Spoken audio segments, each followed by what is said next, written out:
Dark chocolate. Do you want a piece of dark chocolate? Sorry?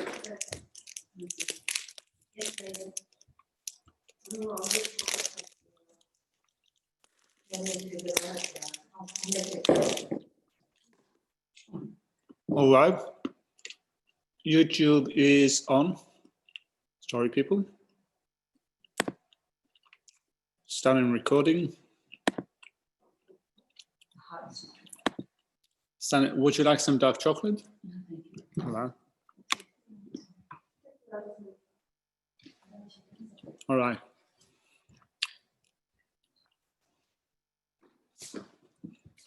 Jason is asking to be asked to be added to the recording. Yeah. All right.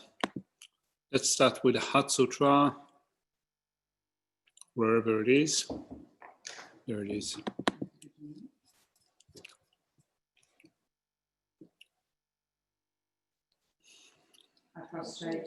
Your triple gem, dusted here at one time, the Bhagavan was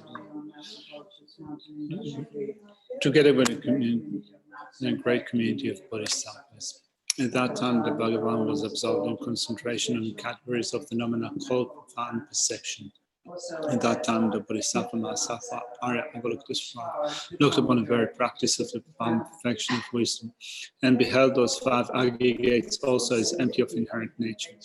Then, through the power of the Buddha, the Venerable Shariputra said this to Bodhisattva Mahayana Arya Avalokiteshvara.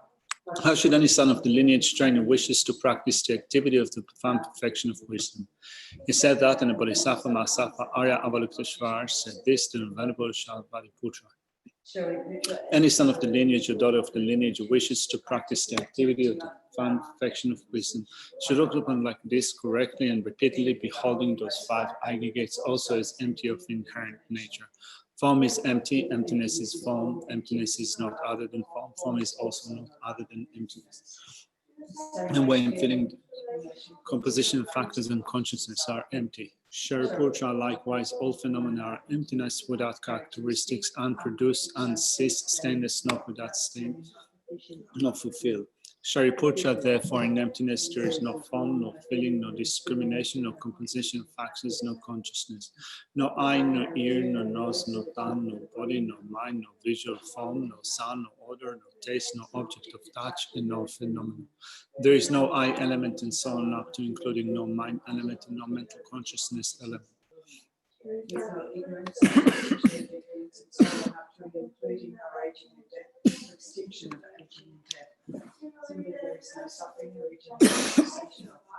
There is no exalted wisdom, no attainment, and also no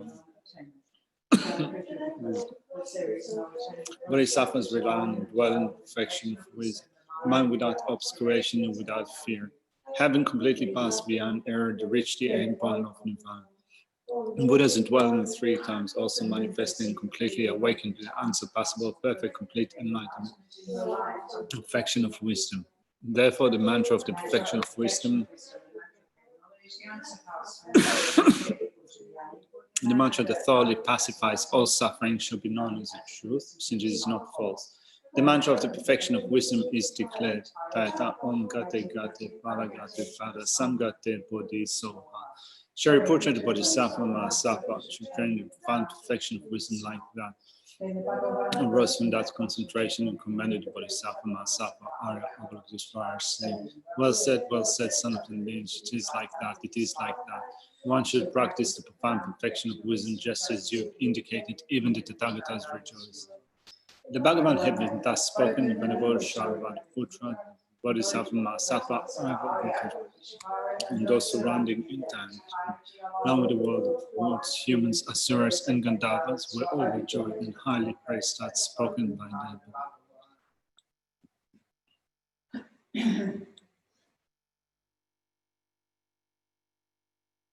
I go for refuge until I'm enlightened to the Buddha, the Dhamma, and the highest assembly from the accommodations that I collect while listening to.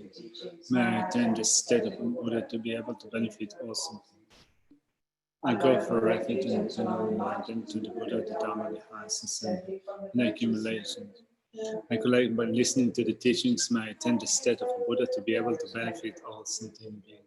I go for everything until I'm enlightened to the Buddha, to Dhamma, classes and to the accumulations and listening to the teachings to be able to benefit all sentient beings. All right. So good afternoon, everyone, and apologies for being late. His Honest has just concluded 3 days of teachings. It's a bit, this week is a bit full on, but it's good that it's full on like that. You know, sometimes we become a bit tired and a bit cranky about having too many activities, but it's good not to be cranky about teachings in general, and particularly when you get teachings from His Holiness. That's a note to self, by the way. Note to self. Yeah. So, the chapter on the 5th chapter. So the 5th chapter is called the chapter on introspection. Now it's the same word for vigilance and for alertness, right? So we have different translations of that word, either introspection or vigilance or alertness. In this chapter, we also speak about mindfulness, which comes together with alertness or introspection.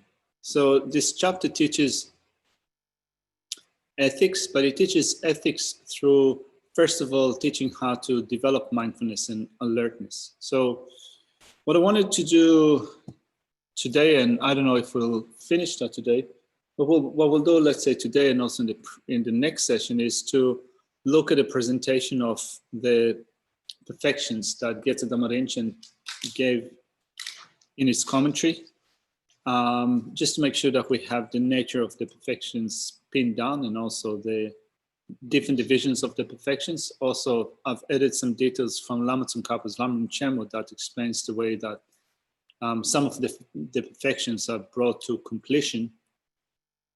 And then I also wanted to look at the general outline for chapter number 5. Also to look at I think that to look at some of the verses, particularly verses 7 and 8. So there's quite a lot of stuff. I don't know if we'll get to that today. So first thing first, let's begin with actually, shall we begin with the presentation of the 6 perfections, or shall we begin with the chapter? What do you reckon? I give you a choice. You're empowered to make your own choices. Chapter. 6 perfections. Thank you very much for being adversarial. I was actually first, but I didn't have my microphone on. Right. So it seems that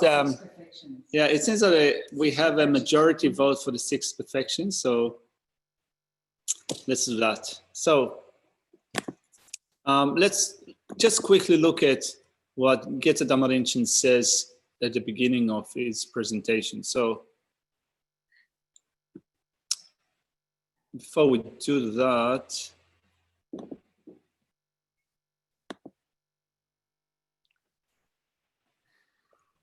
where is it? Maybe this. No. This. All right. So the general presentation in the outline, the outline that was created by Geta Dhammarinchen, gives us an explanation of the stages in the trainings, the causes of the 6 perfections, the nature, the divisions, the meaning of names, and the effects. So I wanted to pull out a few points. Before that, it says, by the way, that it is the reason why it is necessary to train in the trainings of once bodhicitta has developed. I think that we can say it in general, that just developing bodhicitta does not mean to say that you will become enlightened unless you train in the trainings, unless you first of all guard bodhicitta, preventing from declining, and then also on top of that, increase it more and more through cultivating the remaining of the perfections. You will not be able to attain enlightenment. So we need to train in the training. That's the first point that Geta Dhammarinchen makes. The second point is that teaching that Buddhahood will not be accomplished by practicing only method on or wisdom, it's actually, I think that it's a point that you can say that it's a personal advice for all of us, because we have, I think that, we have different dispositions or different tendencies. Some of us like the intellectual side of the teachings. We like to receive teachings on emptiness or the philosophical view. And we also try to think about it from different perspectives. Then there are those of us who find those teachings to be complicated or just dry. Some of us think that it's not really interesting. I want to learn something that kind of nourishes the heart, something that is easier to relate to. So, we like the method side. But here Getze-Dhamma Rinchen says that if we want to keep the big picture in mind, and this is what we need to do, the big picture is that we are going to become Buddhas. If we are going to become Buddhas, we cannot neglect wisdom and we cannot neglect method. We have to combine the two. So then we need to develop a correct appreciation of where we are and what we need to do from this time onwards in order to take more and more steps towards the path that leads to enlightenment. So rather than becoming sporadic or all over the place in taking up different practices, it's good to be able to assess precisely where we are, what we need to do.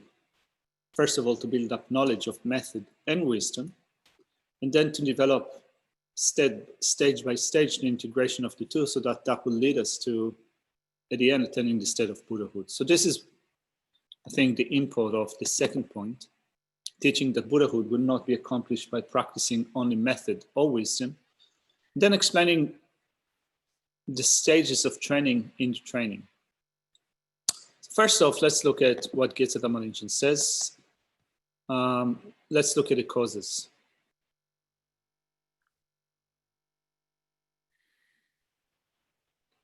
So,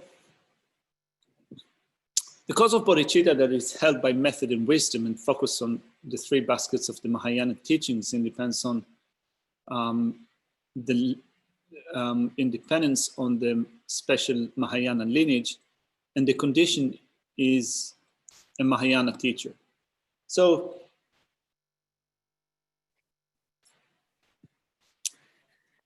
you can say that here two things are pulled out for us in this section. The cause of the six perfections, the cause of the practice of the six perfections is the special Mahayana lineage. So awakening a Mahayana lineage. The awakening of the Mahayana lineage is done through developing compassion, or even more so developing great compassion. Often it is said that the development of great compassion is the mark for having activated our Mahayana lineage. Yeah, please do. So, so when you look at the unsurpassed continuum, and also Jetsumpa's presentation, his own commentary for Maitreya's ornament for clear realization, he speaks of the marks for having activated the Mahayana lineage. So he says that when teachings on certain Mahayana teachings are given, and you become so inspired to the point in which tears flow down and the hair on your body stands on end and so forth. I have a lot of hair on my body standing on end. So, when that happens, then those are signs that you have activated your Mahayana lineage. And to do that, we need to nourish our heart with compassion. But also the way to do that, the condition is said, let's look at the commentary. The condition is Mahayana teacher, which means properly following a fully qualified Mahayana teacher. Now, since this is mainly drawing from Maitreya's ornament for clear realization, we can also combine that with Maitreya's ornament to the Mahayana Sutra, where he mentions the 10 defining characteristics of a fully qualified teacher that teaches you the Mahayana scriptural collection, right? So there are different attributes, 6 attributes that the teacher needs to develop for their own sake, 4 attributes that they need to develop in order to care for others. So we first of all make sure that we have a fully qualified Mahayana teachers, and then we receive teachings.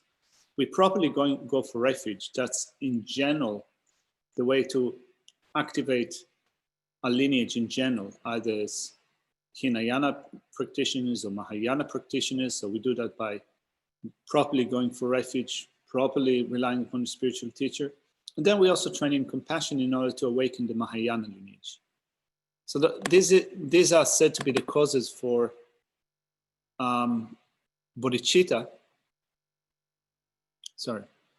This is said to be the cause for bodhicitta, and bodhicitta is a cause for practicing the 6 perfections, right? So we have here, the causes of 6 perfections is bodhicitta, that is developed independence upon awakening the Mahayana lineage, and the condition of a Mahayana teacher. So altogether, you can say that there are 3 causes for the perfections that you can pull out here.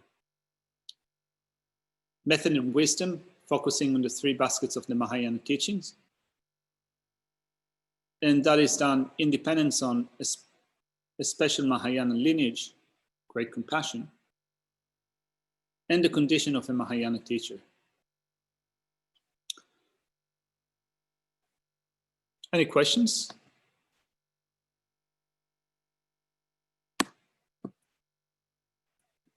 Right, let's look at, now, after that, Getza Dhamma mentions the nature of the 6 perfections, and after that, the divisions of the 6 perfections.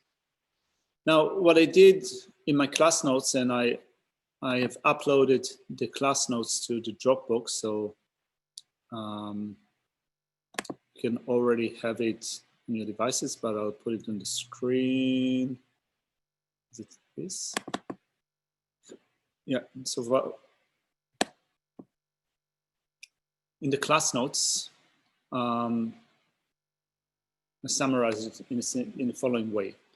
So Getza Dhamma glosses the natures and classifications of the perfections in the following way. And to that, I also add a section of completing the perfections as described by Lama Tsongkhapa in his Lamrim Chema. So generosity, I think that we've covered generosity. It is the virtuous intention to give and the actions of body and speech that it motivates.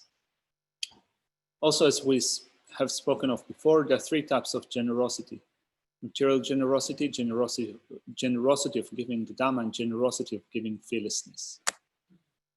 We also, I think, spoke of this. So completing the perfection of generosity is not contingent on eliminating all poverty of sentient beings. Otherwise, if you would say that to complete generosity would depend upon eliminating the poverty of all sentient beings, even the Buddha would not have been able to complete the perfection of generosity, because we can see that there's still a lot of poor people in the world. People still live in poverty, spiritual or material poverty. So it's not contingent on eliminating all poverty of sentient beings, but it is increasing the intention to give to the point in which you have destroyed your stingy clinging to all that you own. So you have no miserliness to your body, resources, the roots of virtue, and you completely condition your mind to giving them away to living beings from the depth of your heart. And not only that, but also to give to others the effects of this giving as well. So we spoke about it before. I think that this is should be familiar, not new. Let's look at the next one. So ethics, the nature of ethics, it subsumes the mind that has given up striving for the sake of liberation solely for yourself. It is also it had given up on harming others and the basis of it, right? So it is abstaining from harming others and the basis of it. The basis for harming others are, for example, anger and so forth. So it's not that you just abstain from speaking badly to another person or striking them, but in your heart or in your mind, you still embrace anger or resentment and so forth. It's not that you merely stop physical and verbal actions. Also, you need to abstain from the basis of this, in the sense that if you got proper ethics, you will also be applying antidotes to the afflictions when they arise, and keeping in mind that they bring about harming others. So, but of course, with the ethics of the pratimoksha, of personal liberation, the main thing that we abstain from, the main focus is on physical and verbal actions. But then when we take up ethical discipline of the Bodhisattva vow, and even of the mantra vow, there is the emphasis or the focus is being shifted. We shift our focus to also look at mental states and abstain from unconducive mental states. So there are 3 types of ethics. Ethics of restraining from wrongdoings. This is called the ethics of vows, or ethics of abstention. That's the first one. So we take for example, the pratimoksha vow. So pratimoksha vow would be classified in ethics of restraining from wrongdoings. Then we have ethics in gathering virtuous dhammas, which means performing virtuous actions as much as we can, and also ethics in working for the sake of others. Now, Lama Tsongkhapa says in Lamrim Chenmo that completing the perfection of ethics is through progressively increasing your habituation with the attitude of abstention that turns your mind away from harming others and from the sources of harm and through that you bring it to completion. Right, so I think that one thing that we can pull out from this explanation is that we progressively increase our habituation with the attitude of abstention. So I think that to do that progressively is an important thing, because often we, myself or other people as well, we think that we have the ability to guard stainless ethics. Sometimes you think that I came across a few people throughout the years that have tried to, they became really uptight with guarding ethics. Everything had to be done in a perfect way. And not only everything had to be done in a perfect way with respect to themselves, when others around them were deemed to be not behaving absolutely seamlessly perfect, there was a lot of criticism that. Which is saying you're not acting in the perfect way because you're criticizing those who are perfect. Yeah. And the interesting thing is that I think that all the people that I've met in the past that had those tendencies, that were monastics, at the end, I think, couldn't live up to their own expectations and decided to leave it up, that it's not working. Yeah, that it's too hard. So we need to find good balance, right? Not to become too loose, but also to remind ourselves that we need to progress gradually. So we have excellent practices for purification. So we don't undermine or look down on the vow thinking that it's okay to do it because I can purify it later on. But we also take into consideration that we cannot do it perfectly now. So whatever we do our best, whatever we can't keep, or if we transgress the vow, we still have processes of purification and also sojourn if it is formed at some point. All right, so it is progressively increasing our habituation with the attitude of abstention. That's particularly with respect to the pratimoksha level. It turns the mind from harming others and from the sources of harm, which means anger, attachment, and so forth. It's what I've been discussing in the meditations I've been reading. Like, we're dealing with habits that we've had for so long, so many years, so many eons. And it's amazing that we've made it this far. That, why do we think that just going for refuge in a really meaningful way is going to cut it? Yeah. So, all those acts, it's very clearly, and that's what His Holiness was saying too. You've got to do things over and over and over again. Even people at the Bodhisattva level are still frustrated. Yeah. You never stop practicing. That is that's hard, because we always do run that risk of going backwards. Going? Backwards. Yeah. All right, patience, that's the third perfection. So patience is abiding in a natural mental state that is not disturbed by deeds of harm and suffering that arises in your continuum, and strongly abiding in conviction in the Dharma. So it's an interesting way of describing patience. It is abiding in a natural state. It is abiding in a natural mental state that is not disturbed by deeds of harm. In general, when we can describe patience in I think the most succinct way of describing patience is a mind that is not disturbed. The moment your mind is disturbed, at that moment you're no longer patient. So when we think of the evolution of anger, the way that anger arises, it begins with a mind that is disturbed, and the next step is anger. So in order to practice patience, we need to be able to recognize the point in which the mind becomes disturbed and put a stop to anger at that very moment, to nip it in the bud. Right, so before anger arises, this is what we need to do. We need to recognize that there's already disturbance in our mind, and if we're not careful, anger will arise.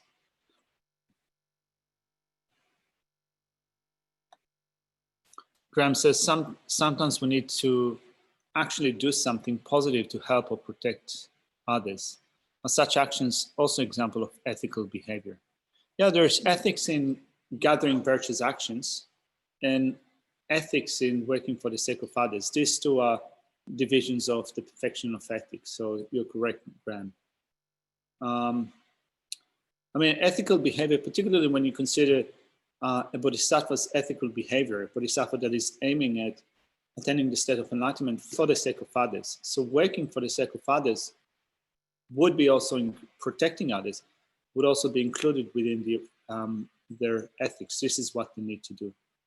So with patience, it is an undisturbed state of mind.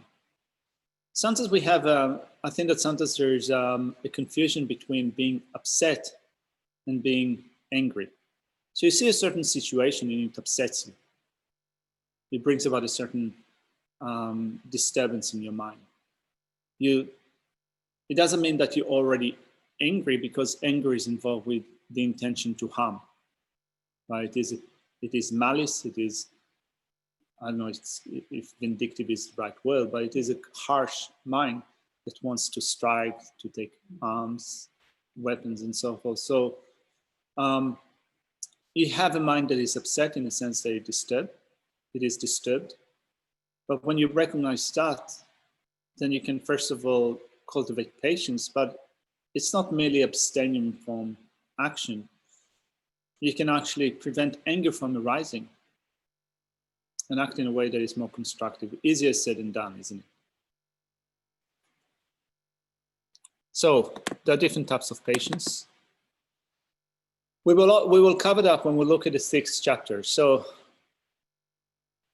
there's patience that is not disturbed by deeds of harm. So when you are being harmed by another, you disregard that harm. That's one type of patience. Second type of patience is patience that does not pay heed to suffering that arises in your continuum. So for example, when you get sick, so rather than being harmed by another person, when you get sick or when you attempt to do something and you find no success, whatever you do fails, you also practice patience, willingly accepting suffering that arises in your continuum.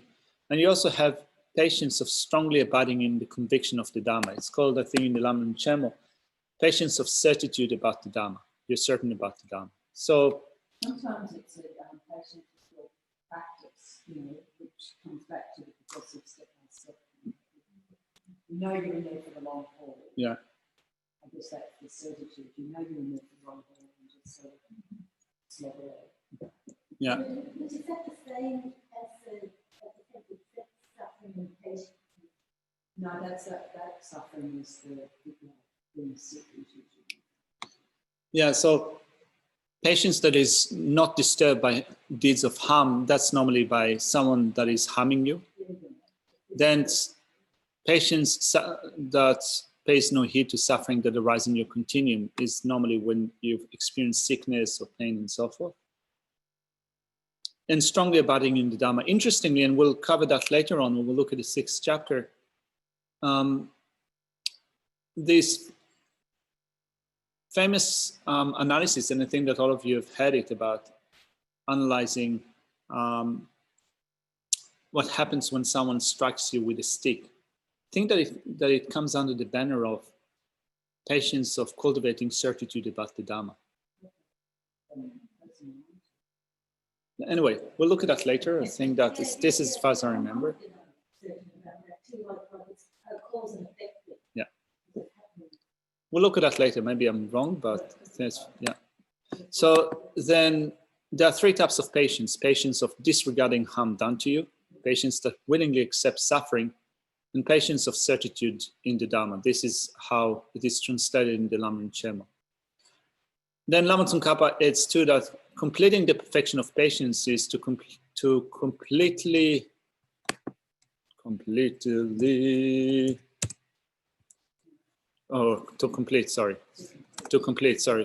conditioning to a state of mind wherein you have stopped your anger and the like, and you accomplish your purpose just by disciplining your own mind.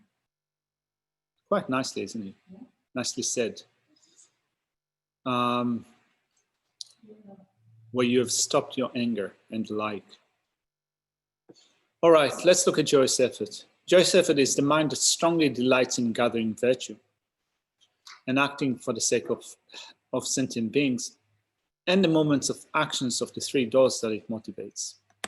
So normally we say, with respect to the nature of joyous effort, that joyous effort is delighting in virtue. It is being totally enthused about virtue.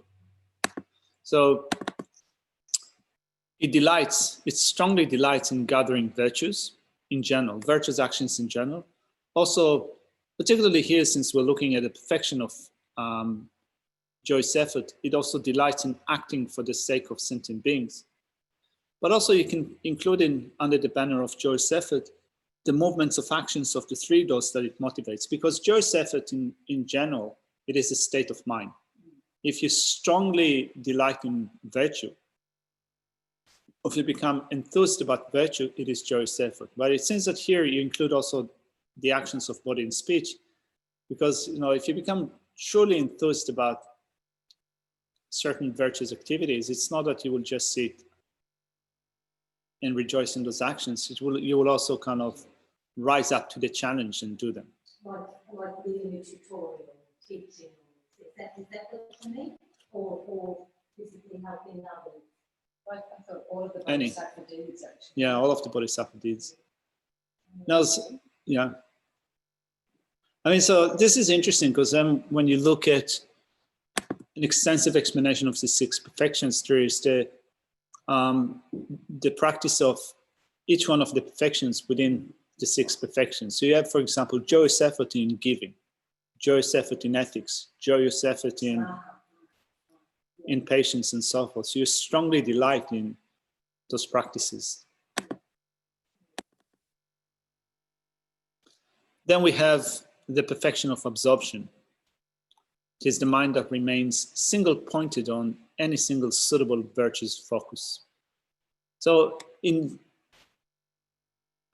general, absorption, there is a crossover between, no, crossover is not the right word. There is a connection between concentration and absorption. So sometimes you see that the 5th perfection is translated as concentration. Sometimes it is translated as meditation. Sometimes it is translated as absorption. The word for that in Sanskrit is dhyana. The word for concentration is samadhi. So here, samadhi, calm abiding, comes under the banner of absorption. So the big group, you could say, is absorption. Within that big group of absorption, we have samadhi. But we'll look at the meaning of what it means, kind of the bigger group and the smaller group later on, when we look at the perfection of absorption. But the mind that remains single-pointed on any single suitable virtuous focus is absorption. So there's an emphasis here to single-pointedness of mind. So there are... And remaining. Yeah, Remaining. definitely remaining there. So there are three classifications of absorptions: making the body and mind abide in happiness and well-being in this life, absorption that accomplishes high qualities, and absorptions in working for the sake of others. So this classification is not, I think that it's not something that we commonly speak about. It's not totally clear. I think that my guess is that the absorption that we want to develop are those two latter types of absorptions: the one that accomplishes high qualities, and also absorption in working for the sake of others.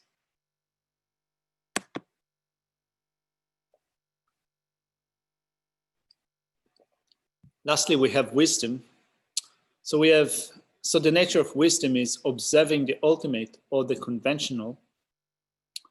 And the actual nature of wisdom is thoroughly distinguishing the qualities of the assigned or assessed object. So you have a certain object and you assess the qualities, you scrutinize, you investigate, you discern the qualities of that object. And particularly here, it is observing the ultimate or conventional with respect to them. So there are three types of wisdom. Wisdom realizing the ultimate, realizing the conventional, and realizing what is to be done for the sake of sentient beings. Now, what I would like you to do is to at least memorize or keep in mind the nature of those perfections. Now, some of the classifications are a bit obscured, at least of absorption and wisdom, but it's really important, essential to keep in mind the nature of the other perfections. Any questions so far? So each one of them has 3 points. You want us to memorize all of them? Well, if you can memorize all of them, that'd be excellent, but at least have at the tip of your finger the nature of it. Yeah. Like, generosity is the intention to give, and the physical and verbal action that it motivates. Yeah. Yeah.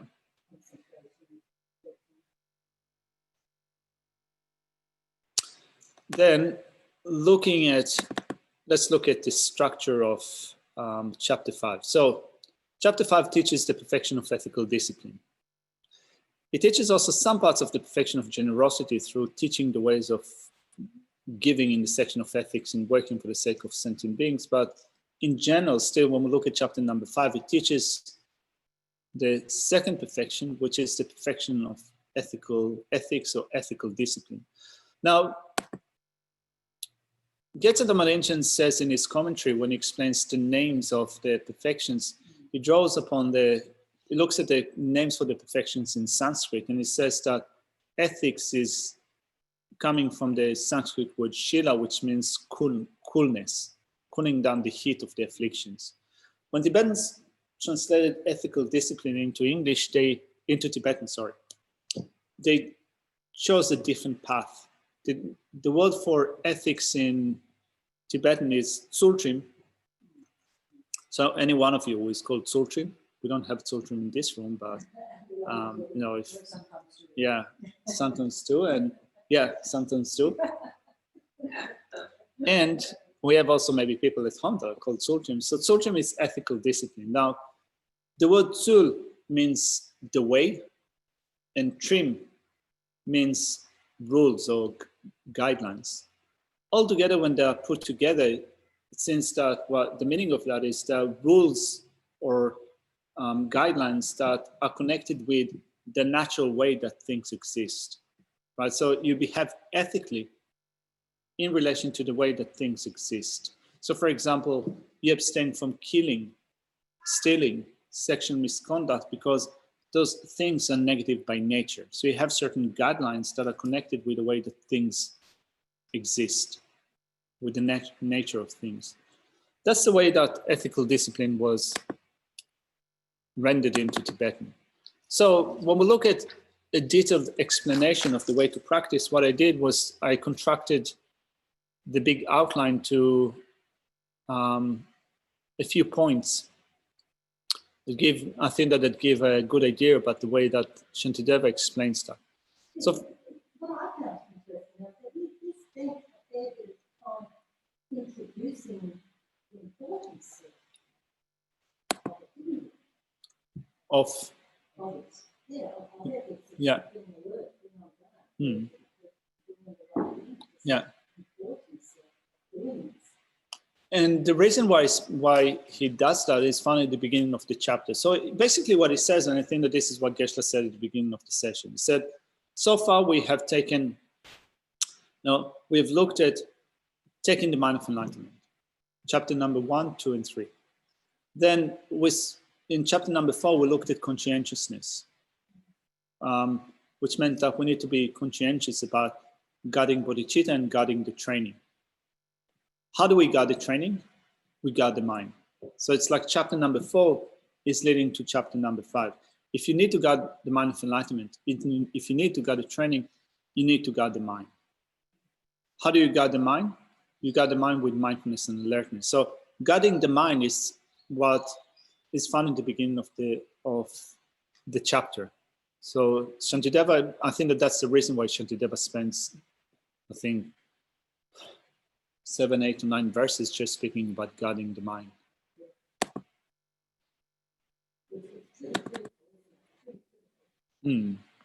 Totally. And it's also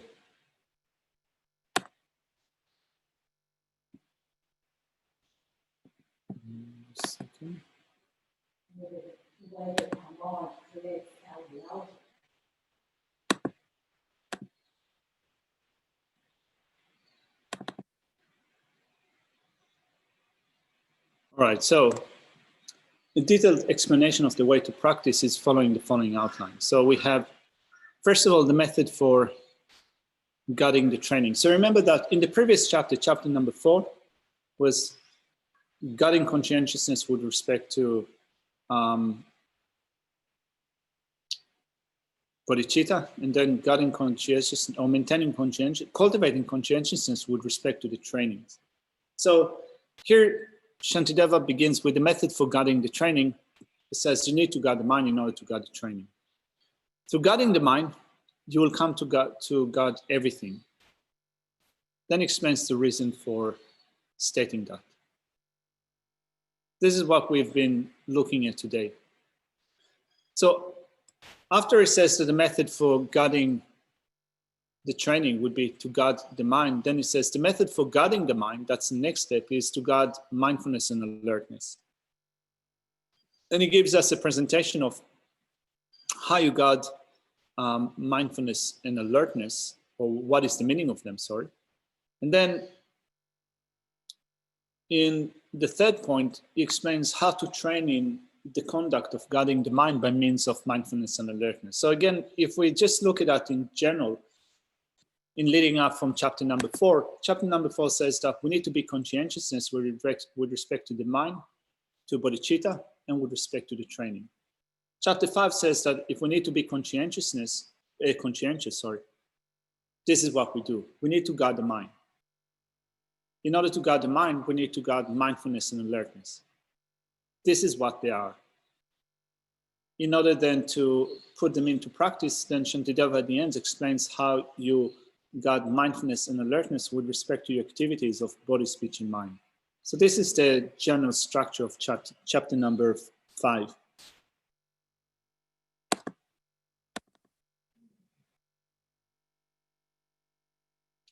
Right, so when he explains the way to train in the conduct guarding the mind by means of mindfulness and alertness speaks of the way to train in ethics of refraining from negative actions, right? So that's ethics of abstention.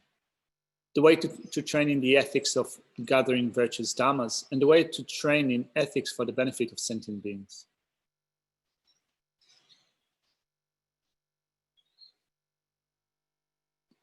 But I think that what we need to keep in mind, what I would like you to keep in mind for the time being, is just the general structure of chapter number 5. The way to guard the training is to guard the mind. The way to guard the mind is mindfulness and alertness. Through guarding mindfulness and alertness, you cultivate ethics that abstains from wrongdoing, that gathers virtuous actions or virtuous dhammas, and working for the sake of sentient beings. That's the flow or the sequence that Shantideva follows. Yeah.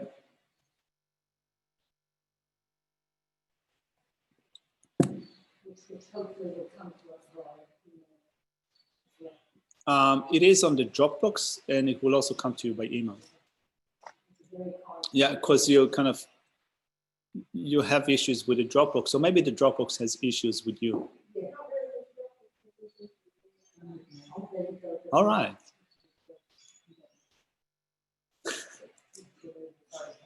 Okay, it's okay. So what I wanted to do, so there are a couple of other points that I wanted to mention, but we don't have a lot of time.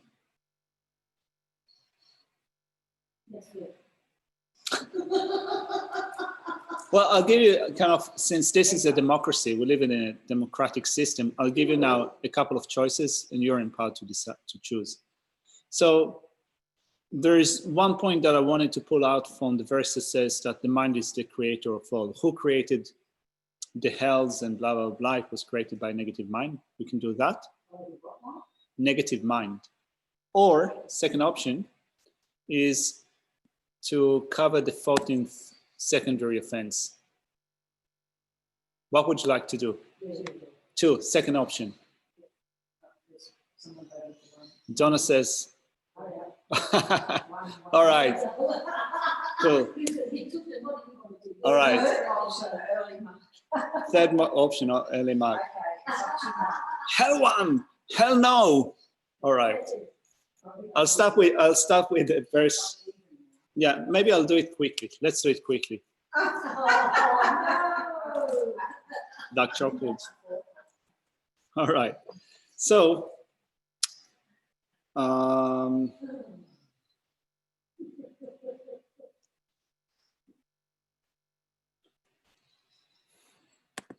right. Not this, sorry.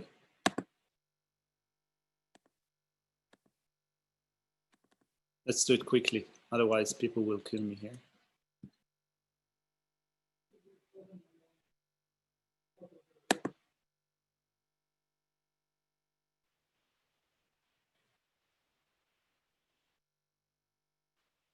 So we're looking, just a second, sorry.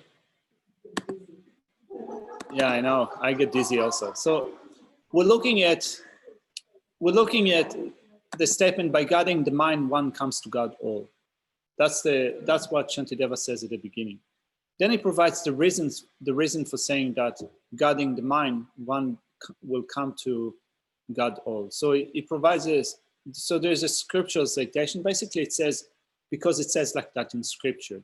It doesn't really specify clearly what is stated in scripture, right? So it says, the perfect speech itself indicates, thus all fears as well as all boundless sufferings originate from the mind. Perfect speech, that's a speech of the Buddha. Then verse 7 and 8 says, who intentionally created the weapons of hell beings? Who created the burning iron ground? From what did all those hosts of women ensue? Yeah. The Muni taught that all such things are the negative mind. Also, there is a statement in scripture that says all the variety of worlds come from karma, They arise from the mind. So then, if you look at Lama Tsongkhapa's Lamrim Chemo, when he describes the hell realms, there is a very physical description of the hell realms. Also where they are, how many jhanas are there done from Bodhgaya and so forth. So it seems that there are two approaches that you take to those states of existence.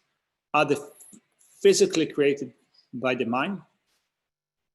Right? Are they there in a physical sense? Or are they just created by the mind as a mistaken appearance to the mind? I just wanted to bring it up because in this book, The Path to Enlightenment, in which His Holiness the Dalai Lama gives an explanation of Essence of Refined Gold, which is a commentary to Songs of Experience. Thank you. In page 92 of this text, it says, some people doubt the existence of the hell realms. However, many independent world cultures speaks of these realms, and there are also people with clairvoyant powers who can perceive them. In Buddhism, it is said that through meditation, we can develop certain extraordinary power of memory of selves and thus recollect some of our previous lives, in which case we would be able to remember our own experiences in hell. But actually, the one that I wanted to, the thing that I wanted to pull out was at the bottom of this page. It says, numerous Buddhist scriptures write of the hells in very real terms, to the extent that they describe their precise locations and so forth. Whether or not these realms are externally real places or whether they are merely states of mind is a point of debate within Buddhism. So His Holiness says that Shantideva wrote, who created the guardians and weapons of torture in the hells? Indeed, they are found by the karmic imprints that one carries within one's mind stream, which is like a sort of interpretation of this very verse and a half that we've just read. Yeah, I think it's two brothers, but the Bodhisattva, previous life, Professor goes to Goldell. It goes there. But apparently there's like millions of columns because there's a column for each being, because each being creates their own path. Okay, And therefore you have the range of life. that's cool. Well, I mean, she said we all create our own universe. We're the creator of our Didn't hear that. Sorry, Kat. So Tupten is saying that in the Sutra of Kshitigarbha, it is said that Kshitigarbha says that they were created by the minds of people, but also Kshitigarbha goes to the hell realms to work for the sake of others, I assume. And it goes to millions of hell realms because each one of us creates our own hell realms. So it goes to millions of them. So then His Holiness says, however, whether they are external states or merely states of mind, does not affect the problem, how to avoid experiencing them. Anyway, I just wanted to pull it out because Shantideva says here that all the states were created by a negative mind. So if we want to avoid creating those negative states, we need to guard the mind. Kate says, physicists have now identified molecular memory. That's cool. I think that probably that memory of past lives and so forth. Yeah, no.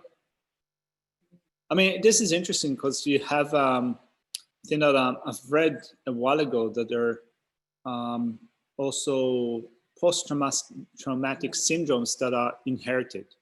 Intergenerational. Yeah, intergenerational. Yeah. Yeah. But also they are inherited in the sense that they cause certain genetic manifestation or genetic expression, right? So it's not just that they're culturally inherited, they're also expressed in the genes. Well, it was also like Ian Stevenson and Jim Tucker and their work on past memory of past life. So that we're able to look at the marks on the body of this life and say that was where that person was shot. Yeah. And it's the mark on this body, not on that body. But they had many examples. Yes. Mm. And you know, that molecular memory, an example of that is, like when we hear a song, and it immediately will take us back to when we were 19 or you know, to a certain situation or something like that. Like I reckon that's like a molecular memory. Take you back to the whole feeling of it, and, you know.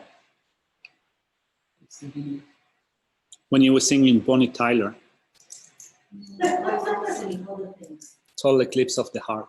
All right. I think that maybe it's time to just leave it here for now.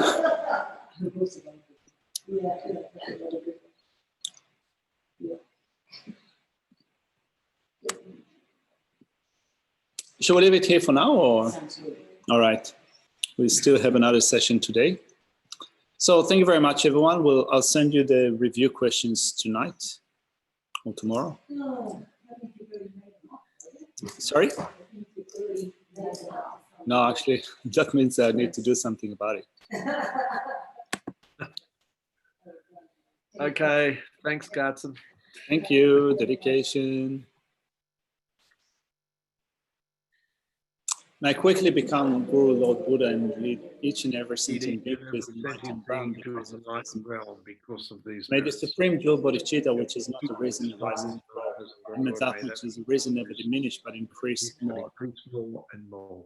In this land encircled by snowy mountains, you are the source of all happiness and good, all powerful to invasive cleansing the gaps of wisdom and emptiness from sorrow and ends. You are called the subduous moral way. Who serve as the bountiful bearer of all, Preserving and spreading preserving and spreading Manjana's victorious doctrine, which is prayers. magnificent prayers honoring the three Thank jewels. you, myself and others. Victor of myself and others, your disciples. Please, please, live long. Thanks, Graham. Thanks, Graham. Could you hear me? Yeah. I forgot to mess the speaker on. Yeah. You were the translator today. At least I was saying it. Yeah. That's Okay. See you on Tuesday. See you on Tuesday. Have a nice weekend, everyone. Thank you. You Bye. too. In Cabot City. Saturday. Yeah, it's great to be in Cabot City. Okay. Thanks, everyone. Thank you.